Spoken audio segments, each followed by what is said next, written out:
अपने नाम का अनाउंसमेंट सुनते ही डॉक्टर प्रांजल राउंड अधूरा छोड़कर तेज कदमों से इमरजेंसी की ओर चल पड़ीं। आज सुबह से उनके सिर में हल्का हल्का दर्द हो रहा था, मन बेचैन था, जी घबरा रहा था। डॉक्टर मृदुल भी तेजी से इमरजेंसी की ओर जा रहे थे। डॉक्टर प्रांजल को देखते ही गर्मजोशी से उससे हाथ मिलाकर बोले, मैं बहुत खुश हूँ। नर्सिंग रूम में आते ही सबसे पहले तुम दिख गई। अब आज का दिन मेरा बहुत अच्छा बीतेगा। तुम मेरी परफेक्ट जीवन साथी हो। क्या डॉक्टर मृदुल, आप भी सुबह सुबह ही शुरू हो गए? दोनों ने एक साथ इमरजेंसी में प्रवेश किया। डॉक्टर नीरज और डॉक्टर हंसा रोगी को प्राथमिक उपचार दे रहे थे। डॉक्टर प्रांजल ने आगे बढ़कर देखा। 12-13 वर्ष की नाजुक सी लड़की खून से लथपथ लेटी हुई थी। रक्तस्राव बहुत तेजी से हो रहा था। उसे सांस रुक रुक कर आ रही थी। डॉक्टर प्रांजल की निगाह लड़की के चेहरे पर पड़ी। वह चौंक पड़ी। जाना पहचाना चेहरा था उसका। चेहरा सफ़ेद पड़ गया था। एक पल तो उसकी सोचने समझने की शक्ति समाप्त हो गई थी। ये वही चेहरा था जिसने उसके जीवन से खुशियों को दूर कर दिया था, उसके पापा को उससे दूर कर दिया था। लड़की का चेकअप करते हुए वह एक पल को ठिठक गई थी। उसकी आंखें भर उठी थीं। डॉक्टर मृदुल की आंखों से डॉक्टर प्रांजल के आंसू छिप न सके थे। डॉक्टर प्रांजल, तुम ठीक तो हो? जी डॉक्टर मृदुल, आप फिक्र ना करें। अपने सिर को झटकते हुए डॉक्टर प्रांजल ने तुरंत आवश्यक उपचार शुरू किया। डॉक्टरों की टीम का अथक प्रयास अपना असर शीघ्र दिखाने लगा था। लगभग घंटे भर बाद लड़की की सांसों की गति सुधरने लगी थी, परंतु बलात्कारी ने मासूम के नाजुक अंगों को बर्बरतापूर्वक चोट पहुंचाई थी, इसलिए उसका रक्तस्राव लगातार जारी था। उसको ठीक करने के लिए ऑपरेशन तुरंत आवश्यक था।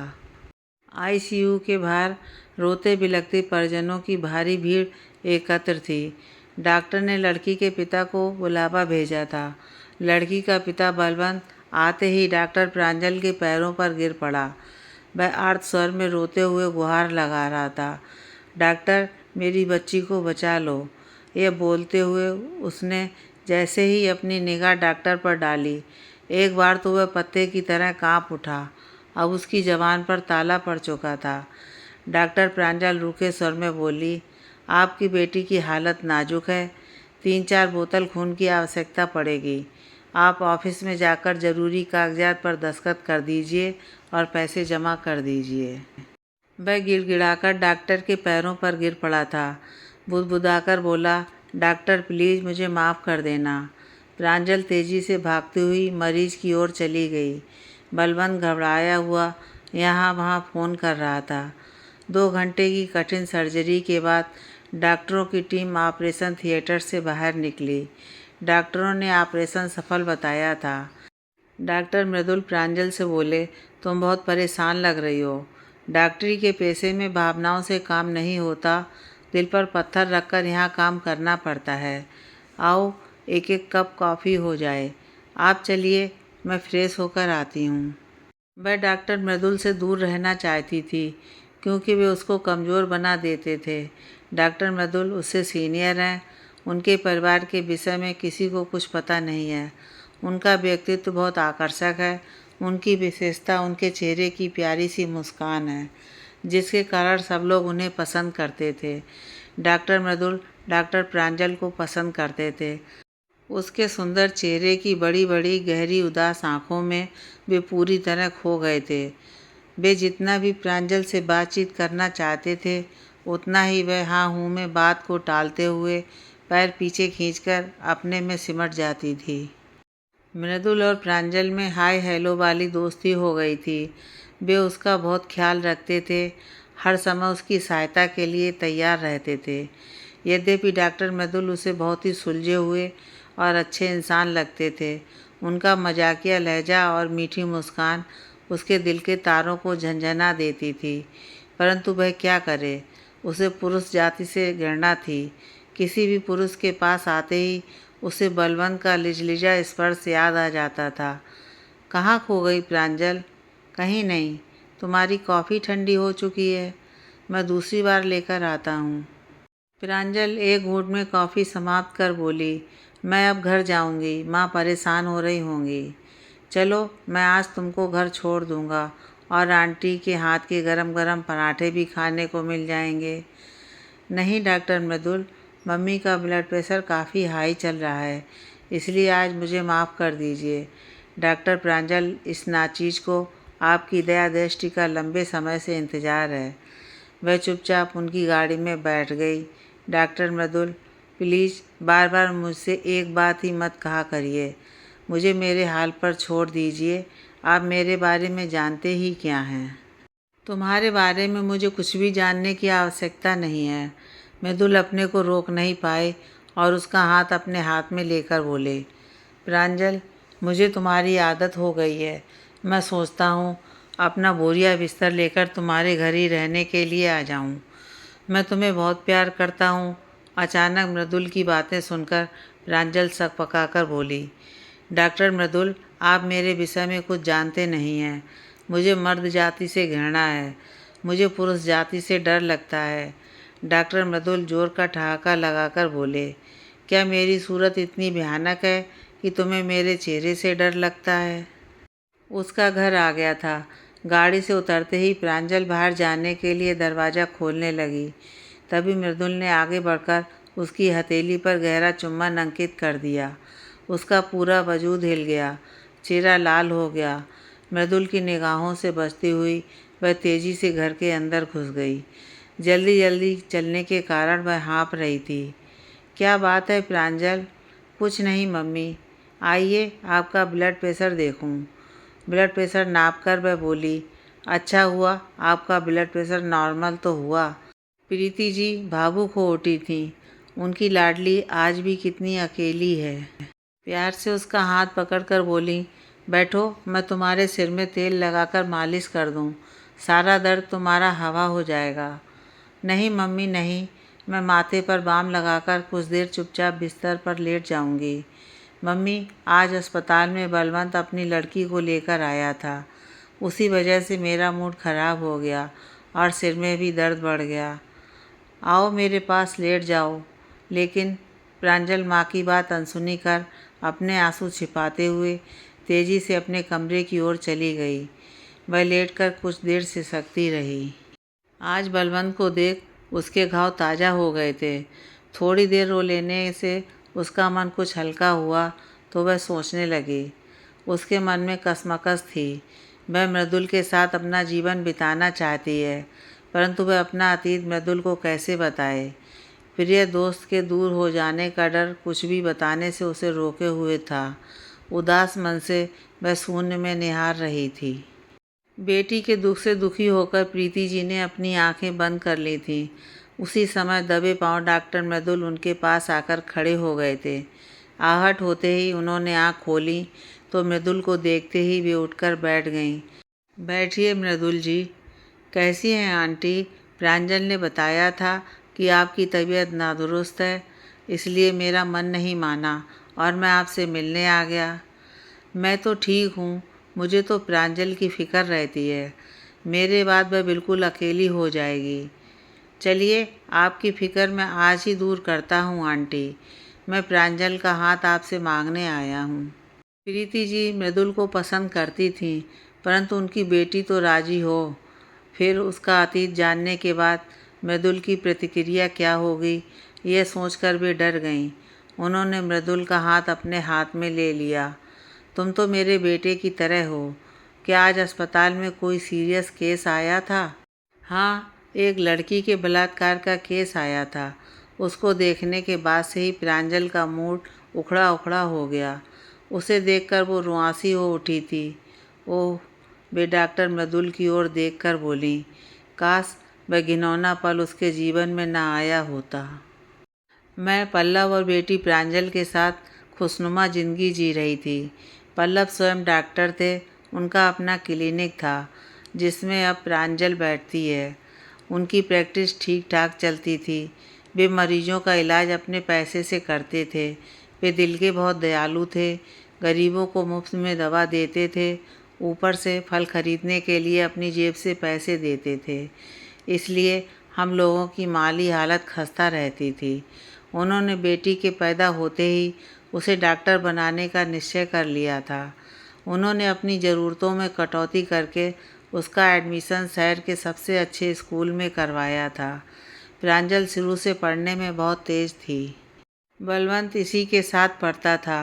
वह रईस बाप का बेटा था। पढ़ने लिखने से उसका कोई वास्ता नहीं था। उसका पसंदीदा काम लड़कियों को छेड़ना था। वह प्रांजल को अपनी प्रेमिका बताकर उल्टी सीधी बातें फैलाया करता था। एक दिन तो उसने सारी सीमाओं को तोड़ते हुए कैंटीन में बैठी प्रांजल को किस कर लिया। उसके जवाब में प्रांजल ने उसको ज़ोरदार थप्पड़ मार दिया और उसका हाथ पकड़कर घसीटते हुए प्रिंसिपल के कमरे में ले गई। प्रिंसिपल साहब भी बलवंत की हरकतों से परेशान थे। उन्होंने कॉलेज से उसका नाम काट दिया। उसके रईस बाप ने रातों रात उसको कहीं बाहर भेज दिया। प्रांजल ने कठिन परिश्रम करके पहली बार में ही MBBS की परीक्षा पास कर ली थी। वह रहती थी दिल्ली में, परंतु उसका मन अटका रहता था मम्मी पापा पर। रोज़ सुबह शाम वह फ़ोन करके हम दोनों का हाल चाल पूछना नहीं भूलती थी। समय कब बीत गया पता ही नहीं लगा था। वह फाइनल ईयर भी पूरा करने वाली थी। पल्लव ने अपनी गांव की ज़मीन बेचकर बेटी के लिए बहुत सुंदर सा आधुनिक चैम्बर बनवाया था। डॉक्टर प्रांजल की नेम प्लेट बनवाकर लगा दी थी। मुझसे कहते, देखो इसी चैम्बर में बैठकर मेरी बेटी मरीजों को देखा करेगी। मैं अपनी बेटी को अपनी नज़रों से दूर नहीं करूँगा। बेटी दामाद को क्लिनिक सौंपकर खुद रिटायर्ड लाइफ का आनंद उठाऊँगा। अक्सर मुझसे कहते, बीबी जी कुछ दिनों की ही तो बात है, फिर तो हम दोनों आराम से झूले पर बैठकर गरम चाय की प्याली का आनंद लिया करेंगे। जब से उसने प्रियांशु के बारे में बताया था, तब से उन्होंने उसके लिए लड़का ढूंढना भी बंद कर दिया था। उन्होंने बिना मिले ही बेटी की पसंद पर अपनी मोहर लगा दी थी। प्रांजल के फाइनल ईयर के पेपर चल रहे थे। उसने खुश होकर बताया था, मम्मी मेरे पेपर बहुत अच्छे हुए हैं। हो सकता है इस बार का गोल्ड मेडल मुझे ही मिले। वह अपने पापा से कहती, पापा फेयरवेल पार्टी में हम लोगों ने बहुत मज़े किए। मैंने लैपटॉप में वीडियो भी बनाया है और फ़ोटो भी डाले हैं। मैं आऊँगी तो आप दोनों को दिखाऊँगी। फिर बोली, माँ आपको दिल्ली से कुछ मंगाना हो तो बता दो, मैं बाज़ार जा रही हूँ, लेती आऊँगी। ना बेटा मुझे कुछ नहीं चाहिए, वह बोली थी। मम्मी आपकी आवाज़ क्यों धीमी है, क्या हुआ? क्या पापा से झगड़ा हुआ है? मम्मी प्लीज़ पापा से बहस मत किया करो। आप जानती तो हैं कि आपसे झगड़े के बाद वे कितने चुप हो जाते हैं। छोड़िए मैं आ रही हूँ, उसके बाद सब ठीक हो जाएगा। मैं उससे कहती थी, प्रांजल आजकल दिल्ली में गुंडागर्दी बहुत है। तुम देर रात में मत निकला करो। तुम रात की ट्रेन से मत आना, सुबह की ट्रेन से आना। प्रांजल ने तेज़ी से उत्तर दिया था, माँ आपको डरने की ज़रूरत नहीं है। मैं देश की राजधानी में रहती हूँ। यहाँ की पुलिस बहुत चौकन्ना रहती है। आपकी बेटी की कराटे की ट्रेनिंग किस दिन काम आएगी? फिर ज़ोर से ठहाका मारकर बोली थी, कोई बदमाश गुंडा उसके सामने आकर तो देखे, पल भर में धूल चटा दूंगी। मम्मी आपको घबराने की ज़रूरत नहीं है। आपकी बेटी बहुत बहादुर है। वह हमारे पास आने को तैयारी में लगी हुई थी। उसने तमाम खरीदारी कर ली थी। उसने पापा के लिए शर्ट खरीदी और मेरे लिए कश्मीरी कढ़ाई की प्योर सिल्क की खूबसूरत साड़ी ली। साथ में मैचिंग क्लिप और लेदर का पर्स भी खरीदा था। खरीदारी करके वह बहुत खुश थी। उसने बताया था, मम्मी मेरे साथ लावण्या और चेरी लखनऊ घूमने आ रही हैं। घर जरा ठीक कर लेना, थोड़ा नाश्ता भी बना लेना। ये लोग तुम्हारी लड्डू मठरी के दीवाने हैं। अच्छा अच्छा बना लूँगी।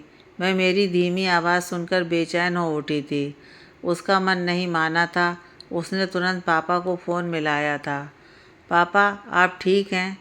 हाँ हाँ क्यों बेटा?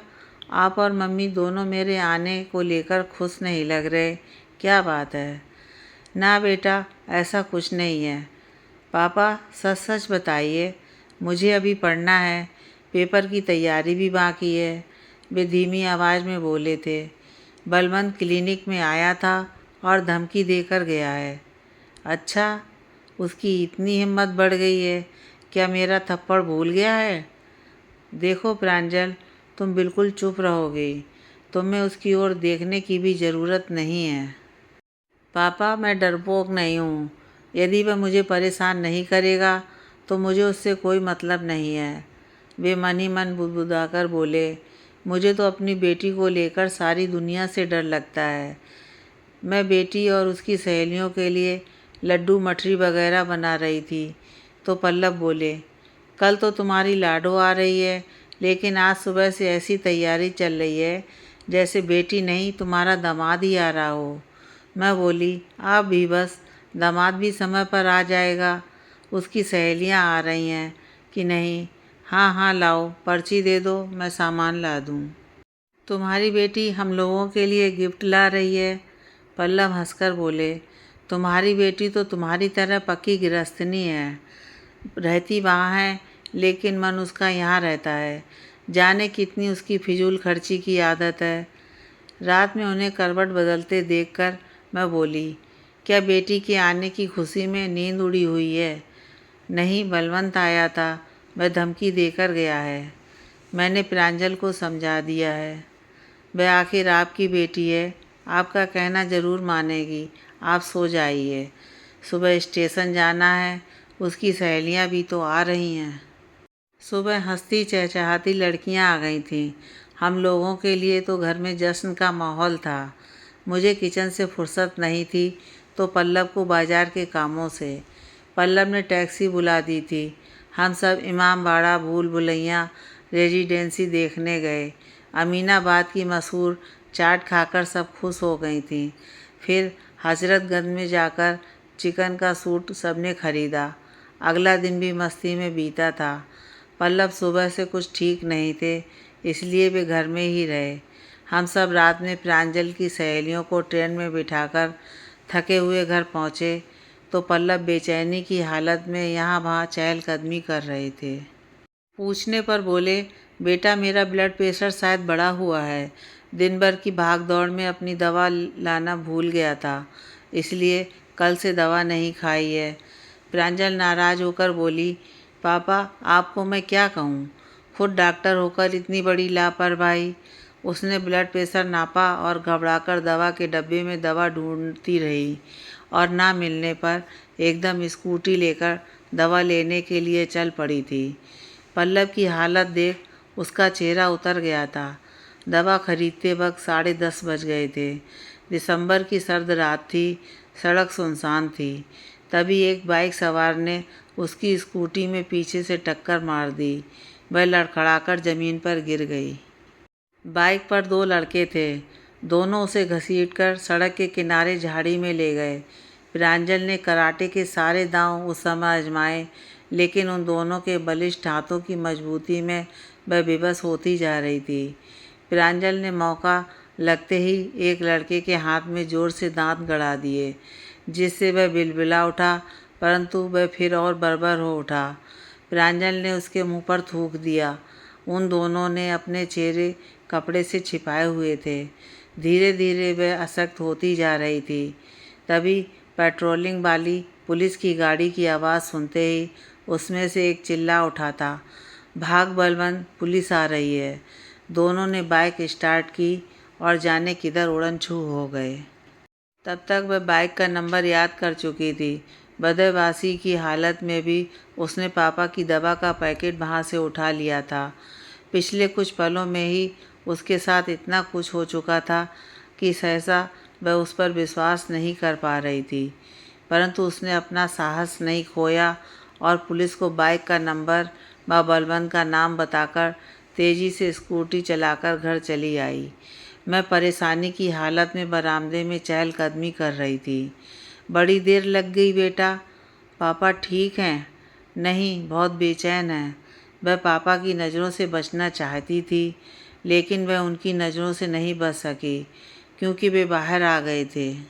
प्रांजल के फटे हुए कपड़े, बिखरे हुए बाल, यहाँ वहाँ खरोंचों के निशान, उसका ओढ़ा हुआ बेजान चेहरा किसी अनहोनी का स्पष्ट संकेत कर रहा था। पल्लव एक बारगी चिल्लाकर बोले, ये बलवंत की ही कारस्तानी होगी, गुंडा कहीं का। तुम रात के समय अकेले घर से क्यों गई थी? गुस्से में आपे से बाहर होकर मुझ पर चिल्लाने लगे। तुम उसके साथ नहीं जा सकती थी क्या? मैं मर थोड़े ही जाता। मैंने तुमसे कहा था कि बलवंत मुझे धमकी देकर गया है। मेरा मोबाइल दो, मैं पुलिस को फ़ोन करूँगा। प्रांजल बोली, पापा प्लीज़ शांत हो जाइए, आपकी तबीयत ठीक नहीं है, पहले आप दवा खाइए। उसके चेहरे पर गहरा दर्द और निराशा झलक रही थी।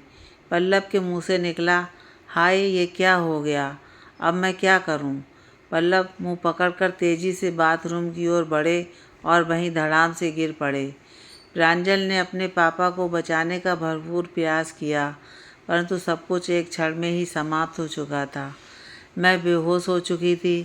प्रांजल शायद पहले से ही अपनी माँ की सारी बातें सुन रही थी। आगे की बातें मैं बताने लगी।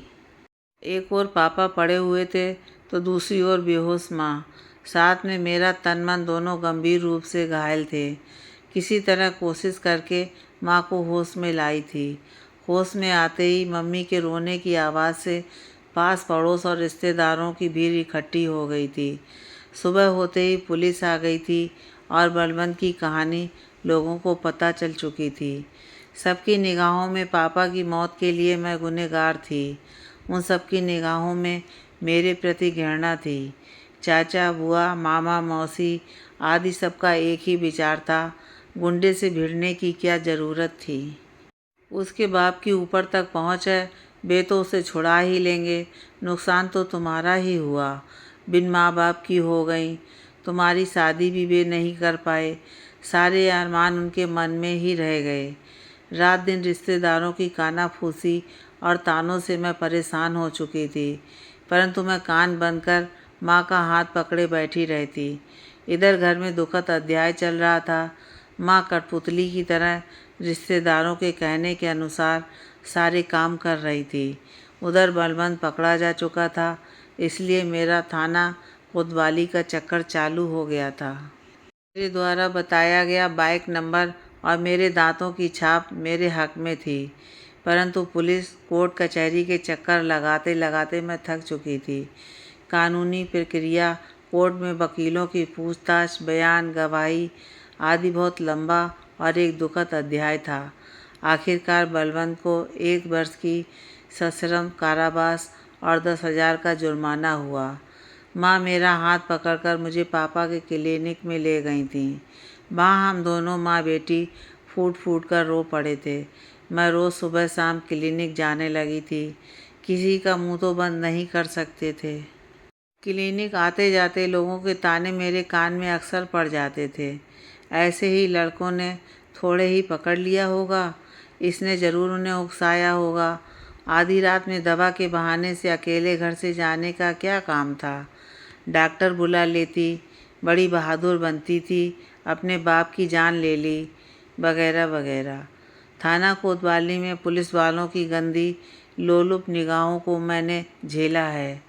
वे इस प्रकार देखते थे मानो मेरे आर पार देख रहे हैं। एक दूसरे से कहते थे, ऐसी सुंदरी को देखकर बलवंत क्या, मेरी भी लार टपकने लगती है। ये सब सुनते सुनते मैं पत्थर बन चुकी थी। प्रैक्टिस चलती नहीं थी। तभी मैंने बात्सल्य नर्सिंग होम में जाना शुरू कर दिया, जहाँ मेरी मुलाकात आपसे हुई थी। मैं आपसे भी दूर दूर रहती हूँ कि फिर कोई मुझ पर अपनी उंगली दिखाकर ये ना कहे कि यही वह लड़की है जिसके साथ 2 लड़कों ने बलात्कार किया था। पापा तो एक पल में दुनिया से कूच कर गए थे, जिसकी जिम्मेदार मैं हूँ, परंतु मैं तो हर पल मरती हूँ। ये समाज के ताने और व्यंग्यवाद मेरे दिल को लहूलुहान करते रहते हैं। मेरे मन में अपने पापा की मौत का अपराध बोध है। मैं खुद को भूलना चाहती थी, इसलिए खुद को रात दिन अपने पेशे में व्यस्त रखती। मैं एक नामी सर्जन बन गई। नेशनल इंटरनेशनल अवार्ड मुझे मिलते रहते हैं, परंतु डॉक्टर मृदुल, मैं कैसे विश्वास करूं कि भविष्य में कोई दुराचारी मुझ पर हमला नहीं करेगा? क्या स्त्री होना अभिशाप है कि पुरुष बल प्रयोग करके उसकी अस्मिता के साथ खिलवाड़ करे? पुरुष बलशाली है, इसलिए उसको ये अधिकार प्राप्त है कि वह अपने से शारीरिक रूप से कमज़ोर स्त्री के साथ कोई भी घिनौनी हरकत करके समाज में सम्मानपूर्वक जीवित रहे, जबकि स्त्री जिसका कोई कसूर नहीं होता, अपमान का दंश उसे ही झेलना पड़ता है। मैंने तब सोचा था कि वह बहसीपन में कामयाब तो हो गया है, परंतु भविष्य में उसका प्रतिफल उसे अवश्य भुगतना पड़ेगा। जब दूसरा गुंडा या बहसी उसकी माँ, बहन, पत्नी या बेटी के साथ ऐसी जलील हरकत करेगा, उस क्षण उसके पास करुण क्रंदन के अतिरिक्त कुछ ना होगा। गलत काम की सज़ा चाहे देर से मिले, पर मिलती ज़रूर है। आज बलवंत के आंसू देखकर मुझे यही महसूस हुआ, लेकिन उस बेचारी निरपराध बच्ची के कष्ट को देखकर मेरा मन बहुत विचलित हो उठा है। बोलते बोलते प्रांजल फूट फूट कर रो पड़ी।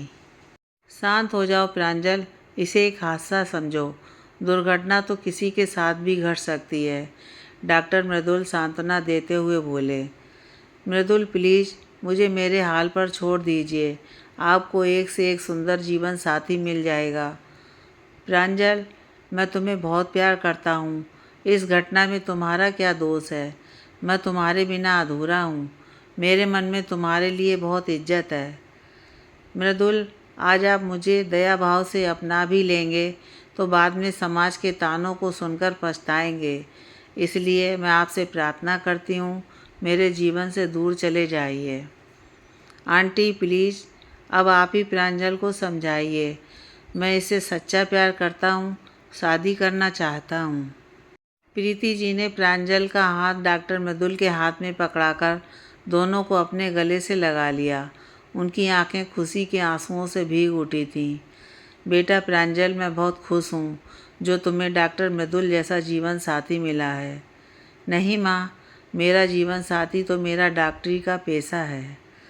बेटी जिद छोड़ो, डॉक्टर मृदुल ने भी अकेले रहकर डॉक्टरी को ही अपना जीवन समर्पित कर दिया है, इसलिए तुम दोनों एक और एक मिलकर 11 के बराबर हो जाओगे। तुम दोनों अपने पेशे को नए उत्साह उमंग के साथ नई ऊंचाइयों पर ले जाओगे। अपनी बात कहकर प्रीति जी अंदर चली गईं। डॉक्टर मृदुल भीगे स्वर में बोले, प्रांजल, मैं अपने जीवन साथी का इंतज़ार करूँगा। मृदुल ने देखा प्रांजल की आंखों में मूक सहमति थी।